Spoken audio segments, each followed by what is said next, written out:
Welcome back to Boring Reviews. Boring land. Oh, just kidding. Blasphemer! All Hello, right. Boring Review Nation! Kind of pointless. We know all things. All right, welcome back to Boring Reviews. We've made you wait long enough. Nick here. Gabe. Gaitonde. Dun, dun, dun, dun, dun, dun, dun, dun, dun. Dun, dun, dun, dun, dun, dun, dun, dun, dun, dun. Dun, dun, dun, dun, dun, dun, dun, dun, dun, dun. Dude, oh man, I'm loving it. I loving this show. Yo, it's funny. People hit me up like, yo, maybe they ruin it at the end. I don't know, right? But from episode to episode, things that I'm predicting, I already see coming to pass.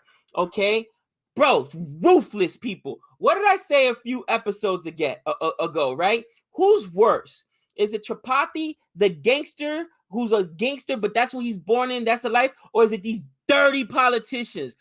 Dirty politicians. Well, let's not get too ahead of ourselves, Mr. Britches there. Oh, my God. Let's not get too far ahead. This episode is crazy. We're looking at episode 7, right?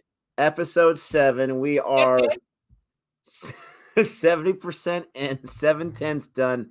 And there's a whole, I mean, I was told without any spoilers that episode 7's bananas.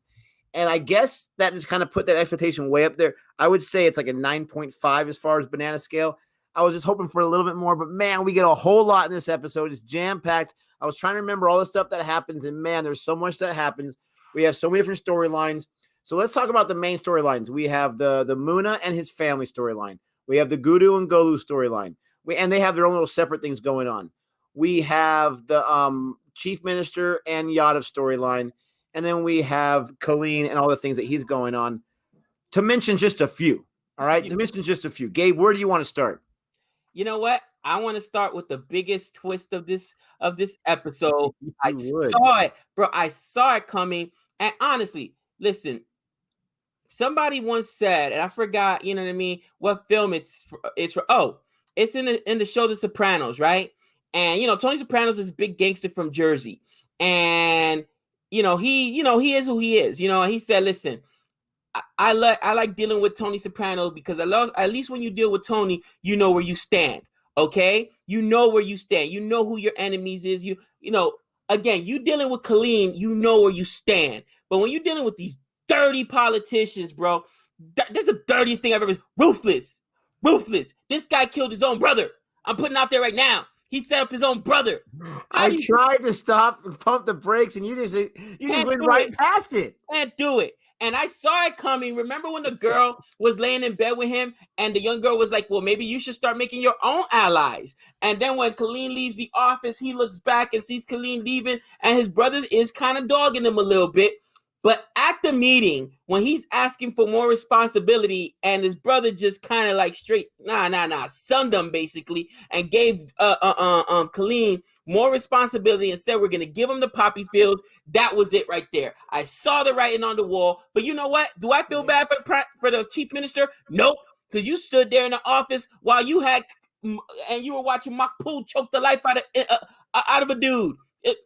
And then you had no problem with that. You had no problem with just giving it, find an officer so that we can give a medal to. Get rid of the body. Like, seriously? Yo, he's a gangster too, bro. That's how it is. These politicians are dirty, bro. I love the storyline. I completely disagree with when you said that you didn't feel bad for him at all. Is he dirty? Yes. Is he corrupt? Yes. But let me tell you this, and I know you're going to agree with me on this one. So throughout this episode, I was rooting for Colleen to get knocked off because I want Gudu to rise, but then Colleen to stay alive too because this guy's awesome. I've been rooting for Yadav to be pumped down a peg, then for him to join up with Gudu, right? But I know you're going to agree with me on this one. How dare you go after your own brother just for power? That is low. Yes, did the chief minister, yell at him in front of his face? Yes, but he warned him, have the girl get out because it's not going to be pretty. No, she can be here. She's with me and everything. Whatever. He gave you a talking to. He gave power to Colleen because Colleen can make things happen. He just got me reelected. I'm not going to give this guy some love. And Yadav is so emotional. Yadav is a big old fat baby. Yadav's the same guy that slapped the Don's son because he was dancing with his girl. This guy is such a baby that he knocks off his brother without any hesitation. Now, not just that, but this guy had the guts. He had the gall. He had the nerve. I want this guy taken out now. Gudu, make it happen. This guy had the nerve to win his brother. And I get it was kind of a weak move where his chief minister brother is like, hey, you know, at the end of the day, we're still family. I got to look out for you. Part of me believes that. Part of me doesn't. Part of me that's like, I got my cake and eat it too. Now I'm going to pass things up with you at the end. That was a little weak. He didn't even show any type of sign of hesitation. I was expecting him to be like, no, never mind. Not even that. He didn't give his brother that. He's just like, oh, yeah, no problem. You are done. I mean, that's your own brother? Your own brother carrying you along. Gabe, how many times would your brother slap you on the face and you're still going to give him a chance, right? It's your brother. Come on. It's your older brother. It's your older brother. Listen, I think that the biggest thing is I would have felt worse for the chief minister if he was just like a completely, a virtuous, completely innocent, but bro, this show, you know what Mirzapur has done? And I think maybe that's why people don't like it or are having trouble with it. Mirzapur has deconstructed the hero, okay? And bro, there is no heroes. We're all flawed in life, and this is real life we're talking about. Where show me somebody whose hands aren't dirty. That's just real. The higher you get up, whether it's politics, whether it's in you name it, whether you're in the business world, whether you're in even in education, you've stepped on toes at some point. That's just how it is. You know what I'm saying, dude? Unfortunately, we live in a very competitive world. And whenever there's that competitive nature where we're competing for resources, whether it be food, shelter, women, money, whatever it is we're competing for, there's got to be winners and there's got to be losers. So with that being said, it's hard for you to kind of find a redeemable character in this entire show because everybody's flawed. I mean, everybody's flawed. But ain't that real life? You can look around and say, man, how many people that stand with me? Again, the Bible, let he without sin cast the first stone. We all have sins on us. You know what I'm saying, dude? So for me, as I'm watching this show, I really feel like it's more real life. You know what I'm saying? I feel like it's more it's more accurate to say that, hey, heroes are flawed and nobody's perfect. And yes, sometimes politics and crime intertwine. It happens. I felt bad for the chief minister, but I saw it coming. You know what else I see coming? And here's the second storyline I want to discuss. Your boy Guda, he keeps talking slick to somebody. He keeps talking slick to an OG. That's not going to end up well. This is the thing.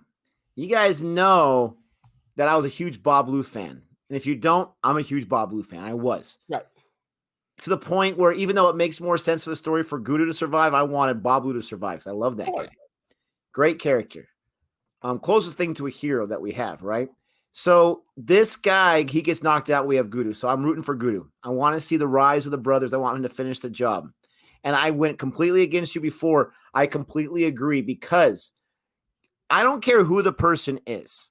I follow certain codes, right? One of them, respect your elders. One of them, respect those that have been there before you. You needed Lala's help, and now you're acting like this Don already. I mean, Gudu, he's not realistic with his expectations. He expects to be Colleen and fast forward like 40 years to get there. It's such the mindset of a generation today where I have to go to college to make $75,000. I just want to make $75,000 now. Why go to college? Because everybody does it, okay? Calm down with your bad self. So, yes, I agree. He's talking slick. He doesn't understand who Lala is and how Lala's got there. Now, maybe they never explore this, but I think they're planting the seeds. They're planting the seeds. A guy like Lala who deals with drug dealing isn't a little tough? You don't think he knows how to take care of a problem? You don't think he's got the muscle? I mean, when Gudu's talking to him, Lala was just like, and he was so calm and non-emotional. He's just like, what are you going to do? Those are the dangerous. Is that a threat? Like, I completely agree with you. I just want to say that. Continue on, my friend. Those are the most dangerous dudes. And Lala's just sitting back like, if I'm Lala, I'm like, you know what? I'm gonna use this guy. I'm gonna use this guy to take out Chapati because I don't want to have to take out Chapati on my own. All right, I'm gonna lose too many soldiers on my side. But I'm just sitting back and I'm playing chess. To me, Lala and Sharad, is it Sharad? Yeah, Sharad are the smartest dudes. They're playing chess while Because they're not Guda's playing emotional. checkers. They're not emotional, and even the one time he got emotional, he admitted it to himself. We're talking about Sherrod. Like, I wasn't thinking. I got emotional. I shouldn't have gotten emotional. There was no reason I should have ended up in that room with Guda. That was a mistake, right? And he was big enough to reflect on that and understand. To reflect on it, exactly. But you first of all, like you said, I'm like you. I respect my elders. I respect their daughters. You don't, man. Listen, growing up, you don't mess with a dude's mom. You don't mess with a dude's sister. You definitely don't mess with a dude's daughter. You know what I mean? Like this doesn't fly. That's his daughter. And I don't care if people are gonna say, oh, but his daughter's interesting as well. It doesn't matter. He doesn't want his daughter around Guda because he knows what that life brings, that life of crime brings. What happened to Guda's last sweetie? No pun intended, sweetie. I'll wait. Why you gotta bring that up, cousin. Man? We're still in mourning here. Come on. I'm just saying, she got pop, cousin. Why do I want this guy and I already see that he's moving too quickly and he's gonna end up crashing and burning eventually. Why do I want my daughter around that? I don't. And I just think that Guda's being disrespectful. I foresee it, just like I foresaw that Yadav was going to turn on his brother, the chief minister. I'm telling you right now, Guda's fatal flaw is messing with Lala, and Lala's going to end up turning on him, possibly with Sherrod. Possibly. We'll see what happens. Nick. Yeah, so I want to talk about that a little bit more there. So, Gudu's doing Gudu things, right? And you're talking about how he's talking to Lala and whatnot. The thing that drives me crazy, again, the emotional thing. That's why him and Muna are like the opposite sides of the same coin, okay? They go on emotions. They go on ego. How easy would it have been when Lala says, the guy who you want to stay in favor with, when Lala says, stay away from my daughter, non-negotiable. How easy, because he's not even interested right now. He's still messed up with Sweetie. How easy would it have been to say, you know what? Out of respect for you and out of respect for our partnership, I'm going to hold to that. Now, if she wants a shoulder to cry on, I'm going to give her a shoulder to cry on. I'm going to be respectful to your daughter, but I won't mess with her. Out of respect for you. Because he's not going to mess with her anyways, but his ego, his pride was hurt, and he doesn't want anything to do with her in that aspect right now. He tried. It's just not there. And he's still got to be like, you can't tell me what to do. You can't talk slick. Do you not know? I mean, he's just in this vein. I'm Gudu Pandit. And if you need anything, you come to me. He's so emotional. And you talk about playing chess and checkers. You can play chess. You can have all of the guy's main pieces out, and you can still lose because you're not playing the long game. I love that. So we have Sherrod right here, and we have him, and he's understanding the whole playing field. He made a mistake with Muna and Gudu. He understands the whole playing field. He takes a meeting with KP Yadav, right? Oh, wait. And I thought you were going to talk about the other meeting. Like, oh my gosh, what a punk. But go ahead, go with that meeting. Well, I was going to say, he takes the meeting with KP Yadav, and KP Yadav's like, me and your father, we had a deal, right? I was going to make him the king of Mirzapur, all right? And that deal still stands with you if you're willing to help me out, okay? And then we already alluded to this about how he takes out his brother or whatever. And we don't know yet. We don't know yet if Sherrod took that part of the deal. We don't know if he took that carrot and he's the reason why the guy got done. But we could assume he was because the guy got not too longer after that. Right and after Sherrod's thinking about it. And Sherrod's thinking, he's like, you know what? In that situation, we know Yadav is a slime ball, and he knows Yadav is a slime ball. Was he emotional? Did he say, no, you didn't? You didn't come to my father until the very last moment. I know who you are. You're a toad. Don't ever talk to me. Something Gudu would have done. No. He sat there and said, you know what? I appreciate that. I'll think about that. And he's playing the long game. There's a contrast right there. We're going to see who ends up standing at the end. But there was a situation that goes on later on in this episode that was the most heartbreaking. And I'll get to that, but did you want to mention about the conversation first? Because I want to get to this heartbreaking moment, but I glossed over the Sherrod. It wasn't a huge moment, but it was that kind of building of him and Yadav and kind of that partnership. Right. Well, the meeting I was going to talk about was the Sherrod meeting with what's his name on the show? Your boy, the twins. Oh yeah, VJ. With VJ Senior and Junior. Right. Yeah. One's junior, one's senior. With senior and your boy Muna. And Oh Moon my is being God. so disrespectful. Like, this is your ally you're trying to make. Why? I don't get it. Muna is just, it drives me crazy. And again, he's sitting there, Sherrod, like, look, what do you want me to do? This guy's out of control. But then you see the dissension in the ranks. And I don't know if this is, of course, look who started the whole kit and caboodle. It was something that came out of Sherrod's mouth, and then Muna picked up on it. And then, of course, even VJ was like, oh, we're all under the shadow of our fathers. They don't respect us. They run things, and it was like, oh, and because he's like abusing his dad, oh, he's so short, he would need a ladder to go do his business with my mom. I was like, what is going on? Being disrespectful, but he's like, look, I'm just being disrespectful because you're under his thumb, just like I'm under my father's thumb, just like he used to be under his father's thumb. We're living in these guys' shadows or whatever. So dissension in the ranks, okay? My only question is, we know that Sherrod wants to take out Muna. No questions asked, okay? He's just going to use Muna in order to take out Colleen. But why is he also bringing VJ into this? Like, is he also trying to, because he's a businessman ultimately, is he trying to get VJ to take out his dad? Because again, the fact that they don't allow drugs in that part of the town, that is costing them money, right? Or in that little thing, is it like maybe let the young guys take over because I can deal with him, VJ, while I know I can't deal with his dad? Did you notice him sit so? It can be one of two things. It looked like to me when I'm watching it, without analyzing it, that him and Senior they just been buds. Both their dads were leaders of kind of smaller empires, if you will. They had some of that going on. And it was kind of like, this is my man Muna. I want you guys. Muna's being a complete moron. He almost got himself got right there. Luckily, Senior has a little bit of a sense of humor. And luckily it lasted. But Muna's just asking to get punched. I wanted him to get punched so bad, but it wasn't going to happen. But even Sherrod's like, dude, you're killing me right now. But like you said, Sherrod threw on the bus. Oh, he's just butthurt because his dad doesn't let him think for himself. But to answer your question, I don't know. I'm leaning towards that, Senior is just kind of a friend of his. Like, he was going to go off and go to college and do his own thing. Not that Senior was, but Sherrod, I think he just likes him. Or it could be his long game is he's going to take out all these mob bosses. He's going to have them all just like get destroyed and crumbled so that he can get some revenge for his father. We don't know. I don't know, at least, how did Ratty Shankar and Dada get along? We don't know what their connection is. But I'm assuming that he's friends with Senior, and he's using Senior as that insurance policy where if he can't take out Muna, he just wants Muna to tick him off enough to where he'll take him out eventually so that he has more people on his side. It's a great question. I don't know. But yes, that whole thing was interesting. I mean, Muna he had a little bit of, liquor and motivation under him, and he just keeps going, and he's so lucky Senior didn't lose his mind. Yeah, and we find out later on, Senior's a gangster, bro. Senior's a gangster. Yeah. Let's talk about it right now. So, hold on.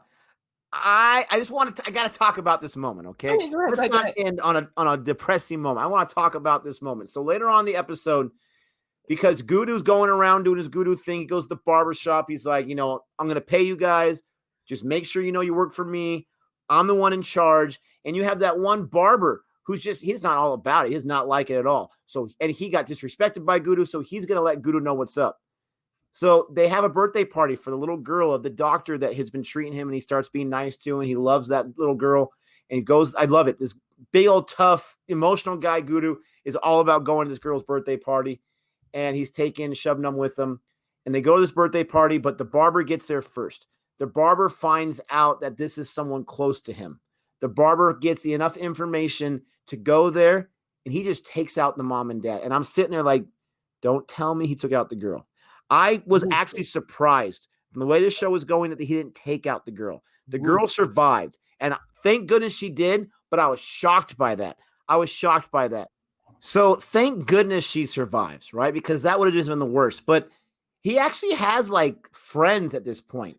Good people that actually care about him coming over. The doctor forgave him for everything, and the guy took them out. Luckily, did not take out the daughter. And that is such a crushing moment, but it got me so pumped up because now I can't wait to see the revenge that Gudu's going to take. He's got to take some revenge. Right. We don't know what the revenge is, but how low is it? How stupid is this guy? And how low is this act? What is the end game for this barber? Just because he wants to show that he's more in charge, even though he's got a boss at the barber shop, he's not even a boss himself. What is the point of this moron? I mean, honestly, he's trying to throw away around his weight. I don't know if he thinks he's going to intimidate Gudu. All he's going to do is make him go off. But here's the thing. This is exactly why, even when you see those tender moments from Gudu, right? Even when you see that humanization of him, this is exactly why Lala doesn't want him around his daughter. Everything this dude does is going to bring destruction, because now you're walking in the towns, you've made enemies, bro, and anyone close to you is going to feel the wrath. They just are. You know what I mean? Why would I want my daughter around that? And I don't think Gudu understands that's where Lala's coming from. You know what I mean? With that being said, but yeah, I thought that was rough, man, and I can't wait to see Gudu explode, because he's gonna explode next episode. When he finds out, because this guy, I remember the doctor even said, "Listen, I forgave you about it or whatever. Just make sure you pay me for the time, or whatever." Like they became, he actually cared about him. You know what I mean? So I thought that was cool, but. Man, this episode went so many different places. It was, like I said, this episode was so bananas. And, moving forward, or I don't know if it's forward or backwards in the episode, we're jumping all over the place. We're jumping all over the place, right? We got VJ. Now, VJ has this little suit. I never realized it's the same suit that his dad has with the little vest or whatever or whatnot. This dude doesn't look intimidating whatsoever, bro. He looks like a pretty boy. But Dada finds out that they're selling dark chocolate in his area. Somebody's selling dark chocolate after he said no. Okay, you know how Dada feels about that. All right, they don't know that it's Junior that's selling it, but they know somebody's selling dark chocolate. Junior, what are you doing? You're screwing your entire family for a woman. Come on.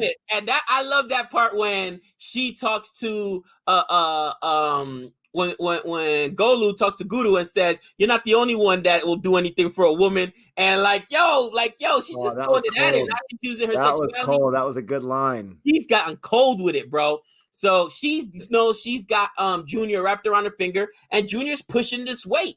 And I understand it's Junior, but what about the henchmen that are working with Junior? They know Dada's not about that. Dada's probably not going to kill his own son, but he'll kill you. You know what I mean? Like, what are those guys thinking? I'll be like, no, bro, your dad's in charge. I want no parts of this. You know what I mean? But other people are helping him, and they're using Dada's cars to transport it. Now, to his credit, the dude's smart. Look how much money is being produced. Look how quickly the organization, it's moving. It's profitable. But unfortunately, Dada doesn't want that. So they said they dispatch. I won't even say they said. They dispatch a Senior, and Senior goes and finds the guy that's got the dark chocolate. He asks him about it. The dude's trying to get all tough with Junior. Junior him up.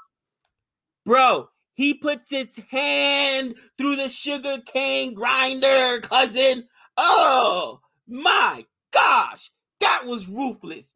That's a dude you don't mess around with. Now, in Dominican Republic, they have those sugar cane grinders or whatever, bro. Because we have sugarcane, it's one of the natural staples out there. And I remember the guy that used to come around with him or whatever, used to grind the sugarcane, they make the juice out of it or whatever. Bro, those things are old and rusted. And I could only imagine the pain, bro. He ran his hand. Not just that, but didn't you love the guy who runs the shop there, right? This guy, give him a bowl of popcorn because he was loving every minute. This guy's putting blood and guts all over his grinder. You think it's easy to clean that? And he's just sitting there like, oh, this is great. He's like, yeah, this is what happens. You don't mess with my man, Senior. I mean, he was loving every minute, but you're right. That was a tough scene. And then this guy is still stupid enough to talk slick, and he takes the fingers, he's just peeling them off. Oh, my gosh. Oh, gosh. Senior and he's just standing with his hands behind his back. Just want to ask you a quick question. I mean, he gave him a chance. He gave this guy a chance. This guy thinks he's all that in a bag of potato chips. I'll take another. That was delicious. Give me another one. Hey, leave me alone, buddy boy. No. You done lost your mind. You know who we are in this town. So that's not going to end well.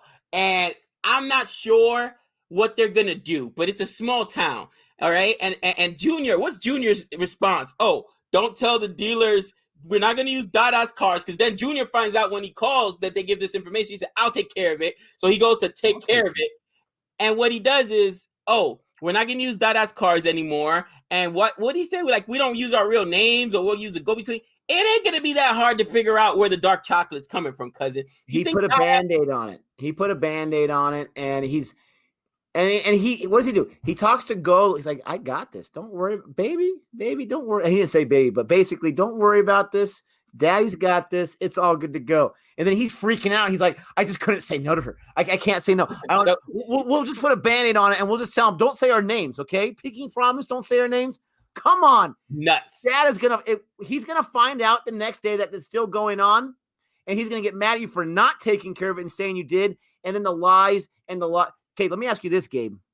You think Dada and Senior? Because I think I know the answer to this question. No. You think when they find out, are they gonna spare Junior? Yes. I don't think so. I know exactly what you're gonna say. I don't think so. Bro, I that's don't think blood. so. That's blood. I don't think so. Jeffrey Dahmer. If they spear him, they're gonna torture him and they're gonna banish him to like Island of Elba or something like that. I remember watching this documentary, right, about Jeffrey Dahmer's parents. Like, yeah, there's Jeffrey Dahmer. And for those of you who don't know, Jeffrey Dahmer was like the most, notorious serial killer in America, cannibal, eating people. This guy's eating cheeks, you know what I'm saying? Disgusting. You know what I mean? Like, yo, real talk, this guy's disturbed. But even Jeffrey Dahmer had parents. He had loved ones. And I remember his dad saying in an interview, like, when you raise your child, you don't ever expect this is going to happen. But what do? You can't disown your child. He's mentally ill. He needs help or whatever. Like, bro, that's his son. I don't see Dada saying like, oh yes, no matter what. We've had this conversation before. If my son does something wrong, something illegal, I don't have the heart to turn him in. I just don't. I mean, and that's gonna be my weakness. It'll be on me. I'll get him help. I'll do what I can. But could I feed my son to the wolves even if he's wrong? No. We're family. Blood is blood. The way I was raised is, bottom line is, you tell me how wrong we are later. You tell me how wrong, but you don't throw me to the wolves. You punish me yourself, but you don't throw me to the wolves. And maybe Junior, because sibling rivalry is one thing, but a father to a son, I don't see it, bro. Listen, I'll leave it open, but I'm making a prediction right now. They're gonna find out.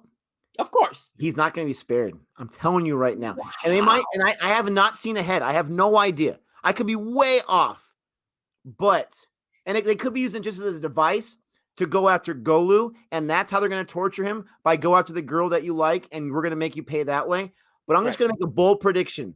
If it's not Dada, it's Senior. If it's not Senior, it's Dada. It's going to be one of those things, too, where he's just gone missing, and Senior's like, I don't know where he is. I'm telling you. If it's anyone, it's Senior. Look at the way the family runs. You are twins, but since he was born first by a few minutes, you need to get permission from him for everything. That's the way we do it. We run it like a business. We follow the business plan. We get him a wife first, and then we'll think about getting you a wife. You don't get any extra money for your side businesses. You just do what we ask you to do. He goes out of line. I'm telling you, I can see. Now, Colleen would never do that, but I could see it. I was just about to say, maybe the brother. But think about Colleen's own situation. Colleen could have literally sacrificed his son. Why did him and Yada have the biggest falling out? Because he refused to sacrifice his son, even though he knows his son's a screw up. Okay, this whole thing could be called. Forget about Mirzapur. It could be called Muna's screw up. Because from season 1, from episode 1, it was Muna being an idiot, shooting guns in the air. Okay, bro. The blood that runs through my veins runs through your. I can't do it. Not everyone feels that way. Yada didn't feel that way whatsoever. I understand it's a brother, not a father. We'll just see. I can be way off on that. This episode was absolutely insane. I still love the Dada and the Senior and the Junior. I love that whole character storyline. When you bring in new characters for a season 2, it's very, very risky. They did a beautiful job. I love the characters. This episode, in my opinion, was basically flawless. I don't really have any issues with it. It was fantastic. I love seeing Barber still there with Gudu and whatnot. Golu is doing Golu things. Absolutely. That's my issue. Absolutely amazing. I'll give you the final thoughts, but I love this episode. That's my issue. Golu was the only redeemable character here. And now you see her willy-nilly putting Junior's life at harm's way because she needs to make profit because all she can think about is revenge. I haven't seen this side of her, bro. And now even she's becoming a deplorable character where we kind of have. Man. We kind of have. And this might be a stretch, but I understand it in my mind. When she meets Bablu, we have no idea if she likes Bablu or not. We find out later on she has feelings for him. Did she show one iota of any kind of sign that she cared for him? No. When she was doing her own thing at college and she goes in the library and she's taking care of herself, so to speak, she's always been cold. She's always been that kind of person that's not going to cut up with you next to the fire as your girlfriend. And you're going to have a good time. She's always been calculated. She has her mindset on something. When originally she thought guns are ridiculous. I don't want guns part of my campaign. I'm going to become the class president without it. But now she sees the advantage of having guns and she's all about it. I can see it to that point of view with her being calculated. And what did she tell her dad? You wanted your elder daughter to be the queen of Mirzapur. Now it's going to be on me. She set her mind on something and she's going to go after it. I don't see her being this cold. That will definitely be a stretch, but I can see the correlation. Who's our heroes, Nick? I mean, at some point you got to have a redeemable quality. You, man. You know what I mean? Like I could almost root for everybody in this show to go down for some reason or another. You know what I mean? Maybe Makpul is the closest thing. I have no idea. Bro, he might have, I mean, the dude almost took out his own nephew. No, that was different. He was just performing a job. He was just doing his assignment. Bro, he almost starved his own nephew. He had him bound in prison. He didn't do it. He didn't do it. There you go. I'll let you have the last word. You're right. Makpul is the only redeemable character here because he didn't turn on family. That's his nephew. Think about how hard that was. If Dada, I like Dada too. And you were talking about it's hard to bring in a new character. In my opinion, and I just real quick, in my opinion, the writing was so flawless that in one episode, in one scene, I became a Dada fan. And I loved his backstory of why they don't sell dark chocolate and how he was. Now I understand why he has these self-conscious feelings about him being a dwarf. And the writing was just so flawless that instantly I became a Dada fan. And I will lose that if he kills his own son. Like, oh my gosh, you know what? None of these guys are redeemable.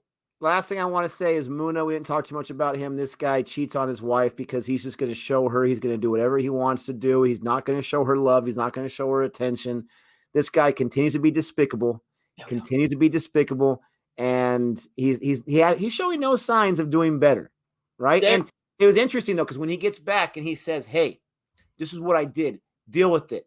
You can tell he was shocked and he was surprised by her reaction. I forgive you. Just don't fall in love with him.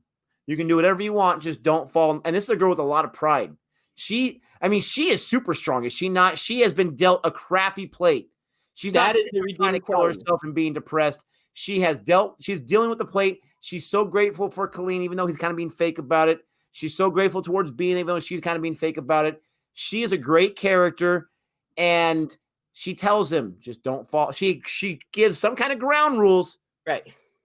That was interesting. That's her redeeming quality. She's the only one that hasn't crossed the line. And I forgot about Bina. Bro, did you see Bina trying to set up after the dinner with the thing? And she's like, oh, it's okay to vent to me. Bro, she's ruthless too. Now I get it. For her, survival of the fittest. But she's ruthless too. She's trying to get through stuff too. Here, I found this. I won't tell anybody. Yo, this show's out of control, man. This show's out of control. Master of Puppets here. Guys, let us know what your thoughts are. Sorry we made you wait so long. We know we got busy schedules sometimes, but we are so glad to bring this review to you. The next one hopefully will be coming as soon as possible. Don't forget to like and subscribe. And until next time, we know all things.